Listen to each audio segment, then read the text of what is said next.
Hello student, कैसे हैं आप लोग। आज हम बात करेंगे आपके लिए स्ट्रेट लाइन के अंदर ऑब्जेक्टिव सीरीज का पार्ट वन भी बच्चों आपके लिए काफ़ी इंपॉर्टेंट पार्ट है, क्योंकि प्रीवियस ईयर के अंदर कई बार एग्जामिनेशन में यहाँ से भी क्वेश्चन पूछे गए।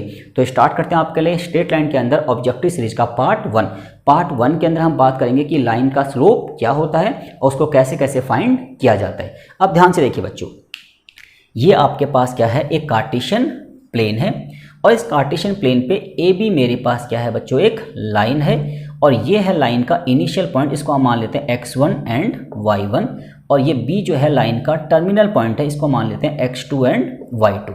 और हमें पता है कि जब हम x एक्सिस पे किसी भी लाइन को प्रोड्यूस करेंगे तो ये लाइन कभी ना कभी x एक्सिस को किसी न किसी पॉइंट पे क्या करेगी बच्चों, इंटरसेक्ट करेगी। यहाँ पे दो एंगल बनने हैं, एक बनना है एंटी क्लॉकवाइज और एक क्या बनना है आपका क्लॉकवाइज। तो स्लोप क्या होता है बच्चों, एंटी क्लॉकवाइज एंगल जो जनरेट होगा। तो जब भी हम कार्टेशियन प्लेन पे किसी भी लाइन को क्या करेंगे, प्रोड्यूस करेंगे, बस वो लाइन x एक्सिस के पैरेलल नहीं होनी चाहिए। ठीक है बच्चों, तो जब भी हम किसी भी लाइन को प्रोड्यूस करेंगे और वो लाइन x एक्सिस के पैरेलल ना हो तो लाइन कभी ना कभी x एक्सिस को किसी न किसी पॉइंट पे इंटरसेक्ट करेगी और वहाँ पे एंटी क्लॉकवाइज एक एंगल जनरेट होगा, दैट इज स्लोप। ये क्या है बच्चों, हमारा स्लोप है। ठीक है, इसी स्लोप को निकालने के कई तरीके हैं, उनमें से हम कुछ तरीकों पर डिस्कस करेंगे।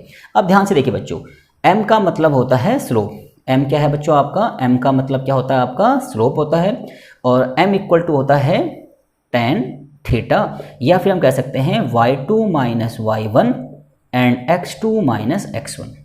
ठीक है, तो देखिए बच्चों, अगर मैं आपसे कहूँ कि ये मेरा कार्टेशियन प्लेन है और मैंने आपसे कहा कि भैया एक लाइन है और उस लाइन ने x एक्सिस को एंटी क्लॉकवाइज 45 डिग्री पे क्या कर दिया, इंटरसेक्ट कर दिया, तो ये जो 45 डिग्री का एंगल है ये हमारा क्या कहलाएगा, स्लोप कहलाएगा। हम कह सकते हैं कि m equal to tan 45 degree. ठीक है जी, क्योंकि थीटा का मतलब यहाँ पे जो वैल्यू आएगी वो थीटा हो जाएगी। अब tan 45 की वैल्यू कितनी होती है, 1 होती, तो हम कह सकते हैं कि इस लाइन का x एक्सिस पे स्लोप कितना है, 1 है। ठीक है, या फिर किसी लाइन के इनिशियल और टर्मिनल दोनों पॉइंट हमें दे रखे हों तो इनिशियल और टर्मिनल पॉइंट की वैल्यू को हम यहाँ पे पुट कर देंगे, तो यहाँ से जो वैल्यू निकल के आएगी वो भी हमारा क्या होगा बच्चों, स्लोप होगा। डिपेंड करता है कि हमें कौन सी कंडीशन दे रखी है।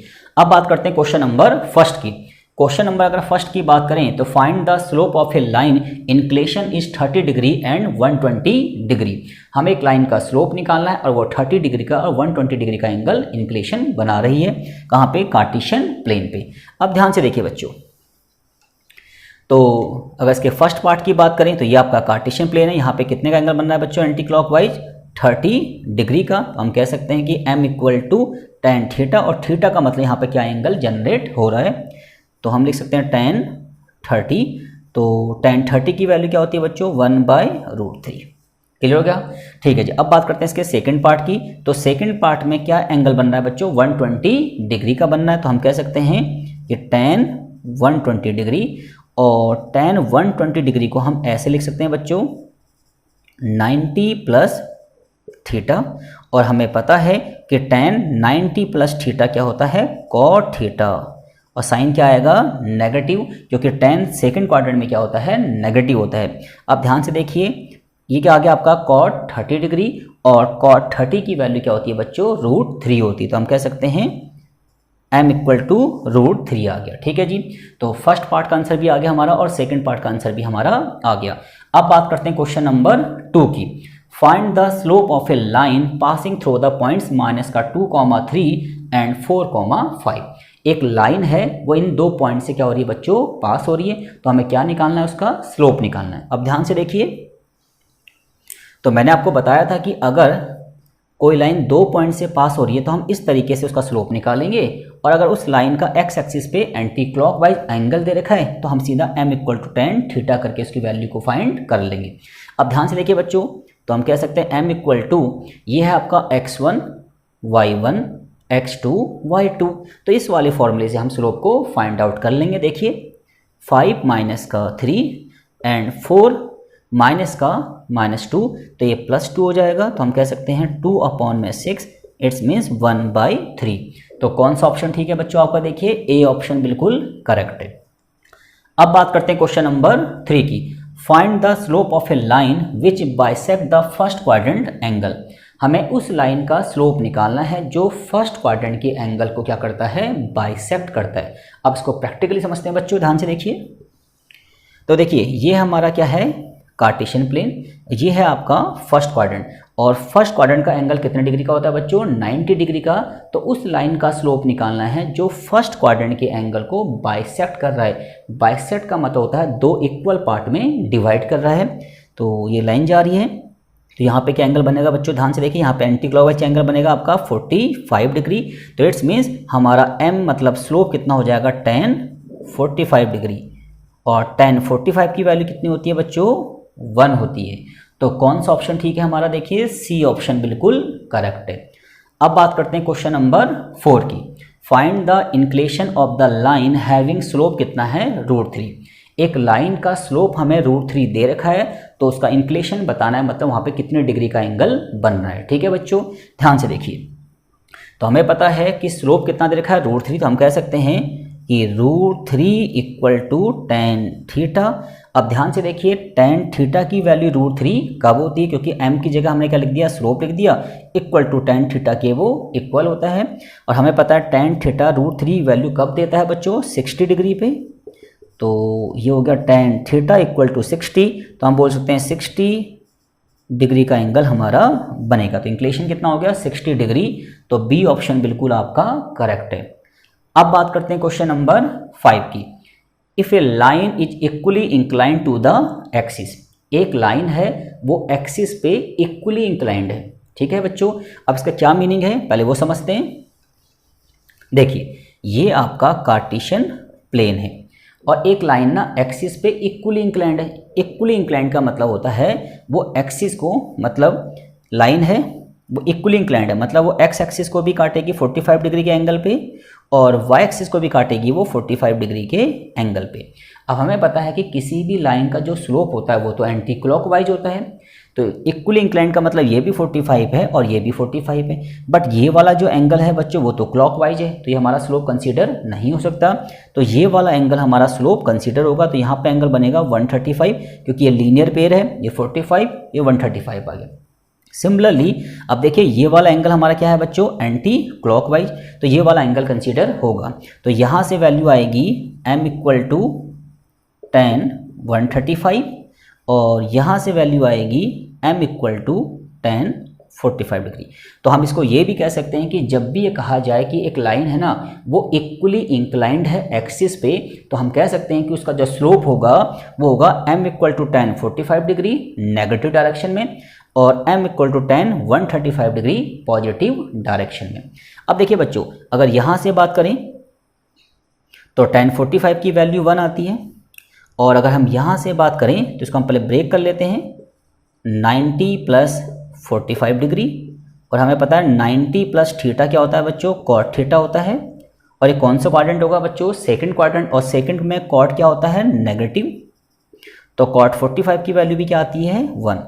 तो इसका मतलब ये हो गया -1 एंड +1। तो हम डायरेक्ट भी कह सकते हैं कि जब भी कोई लाइन इक्वली इंक्लाइंड होगी एक्सिस पे तो उसका स्लोप होता है +1 और -1। इसका मतलब हमारा डायरेक्टली स्लोप क्या आ गया, +-1। तो कौन सा ऑप्शन ठीक है बच्चों आपका, सी ऑप्शन बिल्कुल करेक्ट है। ठीक है जी। अब बात करते हैं क्वेश्चन नंबर 6 की। Find the slope of x axis. ठीक है, और क्वेश्चन नंबर 7 की बात करें तो find the slope of Y axis. इसको हम डायरेक्टली याद भी कर सकते हैं कि जब भी आपसे कहा जाए कि स्लोप ऑफ एक्स एक्सिस क्या होता है, तो आप कहेंगे m = 0, and slope of Y axis क्या होता है बच्चों, हमेशा इन्फिनिटी। ठीक है बच्चों, इसके पीछे का रीजन क्या है वो रीजन मैं आपको यहाँ पे देता हूँ, बट आपको इसको डायरेक्टली याद भी रखना है। ध्यान से देखिए, देखिए बच्चों, ये है हमारा कार्टेशियन प्लेन, ये हमारा एक्स एक्सिस है, ठीक है जी, और ये हमारा वाई एक्सिस है। अब हमें एक्स एक्सिस का स्लोप निकालना है, तो एक्स एक्सिस भी इनडायरेक्टली क्या है बच्चों, एक लाइन है, और किसी भी लाइन का स्लोप निकालने के लिए हमें क्या चाहिए, y2 - y1 x2 - x1। तो हम एक्स एक्सिस पे रेंडमली कहीं पे भी दो पॉइंट को एज्यूम कर लेते हैं, a एंड b, और हमें पता है कि एक्स एक्सिस पे x की वैल्यू कुछ ना कुछ होती है, बट y ऑलवेज क्या होता है, 0। तो यहाँ पे x की वैल्यू कुछ ना कुछ होगी, बट y 0, और यहाँ पे x की वैल्यू कुछ ना कुछ होगी बट y 0। और हमें पता है स्लोप का फॉर्मूला क्या होता है बच्चों, ध्यान से देखिए, y2 minus y1 x2 minus x1। तो y2 भी 0, y1 भी 0, तो 0 माइनस 0, और x2 की वैल्यू कुछ ना कुछ होगी, x1 की वैल्यू भी कुछ ना कुछ होगी, बट ऊपर तो 0 आ गया। अब ऊपर 0 आ गया तो 0 अपॉन में वैल्यू क्या होती है बच्चों, 0। तो हम डायरेक्टली कह सकते हैं कि स्लोप ऑफ x एक्सिस क्या होता है, m इक्वल टू 0। सिमिलरली अगर बात करें स्लोप ऑफ y एक्सिस की, तो हम रैंडमली 2 पॉइंट एज्यूम कर लेते हैं किस पे, y एक्सिस पे, p एंड q। तो p के कोऑर्डिनेट मान लीजिए x1, हमें पता है कि y एक्सिस पे x की वैल्यू हमेशा 0 होती है, और ये y1, और यहाँ पे भी x की वैल्यू 0 होगी और y की वैल्यू कुछ ना कुछ होगी। ठीक है बच्चों। और अगर हम ध्यान से देखें तो स्लोप का फॉर्मूला तो सेम रहेगा, y2 minus y1 x2 minus x1। तो अब देखिए, ध्यान से देखिए, सॉरी, अच्छा ये ठीक है, ये ठीक है। तो y2 की वैल्यू कुछ ना कुछ है और y1 की वैल्यू भी कुछ ना कुछ है, बट आपका x2 और x1 दोनों क्या हैं, अंडे, मतलब 0, और वैल्यू अपॉन में 0 क्या होता है बच्चों, not defined, it's means infinity. तो कौन सा ऑप्शन ठीक है बच्चों, आपका सी ऑप्शन बिल्कुल करेक्ट है। अब बात करते हैं क्वेश्चन नंबर 8 की। Find the slope of the line whose equation is this. हमें एक लाइन का इक्वेशन दे रखा है और हमें क्या पता करना है, उसका स्लोप फाइंड आउट करना है। अब ध्यान से देखिए बच्चों, ध्यान से देखिए ax प्लस का by प्लस का c इक्वल टू 0, ये लाइन की स्टैंडर्ड फॉर्म होती है।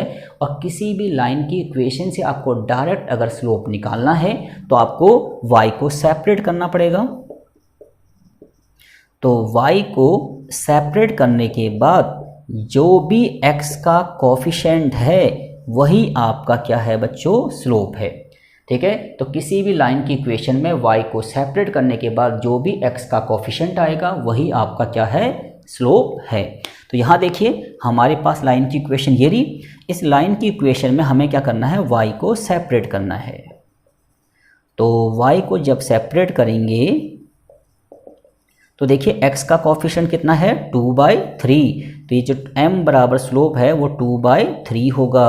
तो कौन सा ऑप्शन ठीक है बच्चों, आपका बी ऑप्शन बिल्कुल करेक्ट है। तो इस तरीके से हमने बच्चों स्ट्रेट लाइन के ऑब्जेक्टिव सीरीज का पार्ट 1 कंप्लीट कर लिया और उम्मीद है कि चीज़ें आपको समझ में आ गई होंगी। और स्टूडेंट, अगर आपको मेरी वीडियो अच्छी लगी तो इसको लाइक कीजिए, शेयर कीजिए एंड सब्सक्राइब कीजिए। Thank you guys.